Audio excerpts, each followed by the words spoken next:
Pernahkah kalian membayangkan bahwa aroma rempah-rempah yang sering kita gunakan sehari-hari ternyata menyimpan rahasia kejayaan Nusantara di masa lalu?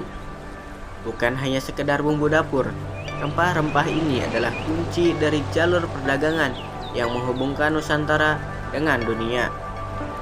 Ikuti perjalanan kita menelusuri jejak jalur rempah Nusantara dan temukan kisah-kisah menarik tentang kejayaan kerajaan-kerajaan besar seperti Sriwijaya dan Majapahit.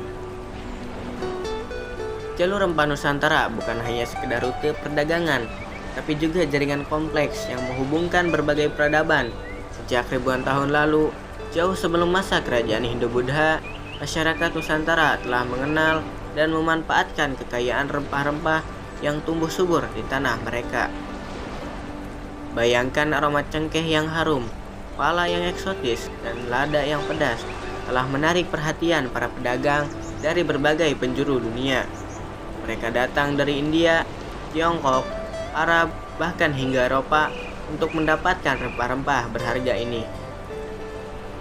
Kerajaan-kerajaan besar seperti Sriwijaya dan Majapahit memainkan peran penting dalam mengontrol dan mengembangkan jalur perdagangan ini.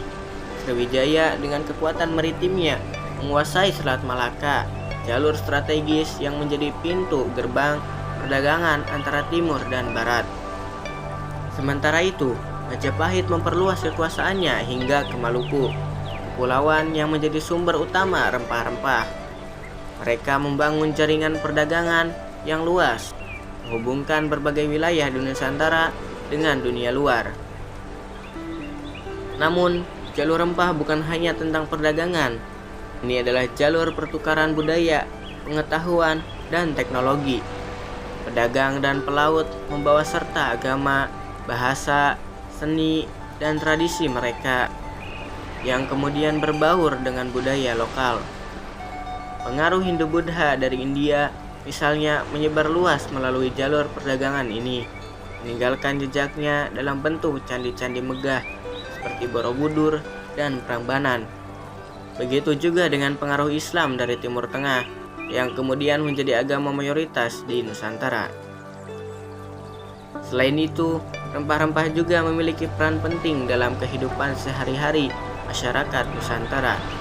Mereka digunakan sebagai bumbu masakan, obat-obatan, dan bahan baku industri kerajinan.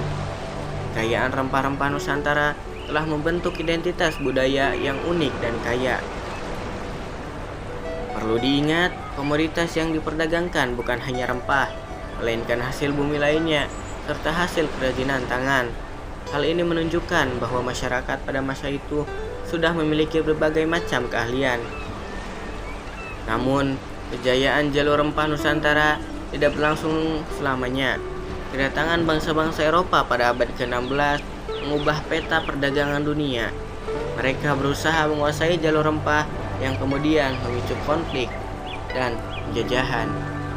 Jalur rempah meninggalkan warisan budaya yang kaya yang masih dapat kita rasakan hingga saat ini. Tradisi kuliner misalnya sangat dipengaruhi oleh penggunaan rempah-rempah. Upaya pelestarian jalur rempah penting untuk menjaga warisan budaya dan sejarah Nusantara. Mari kita lestarikan warisan ini dan bangga dengan sejarah nenek moyang kita. Terima kasih sudah menonton. Semoga tidak bosan dengan apa yang saya ucapkan.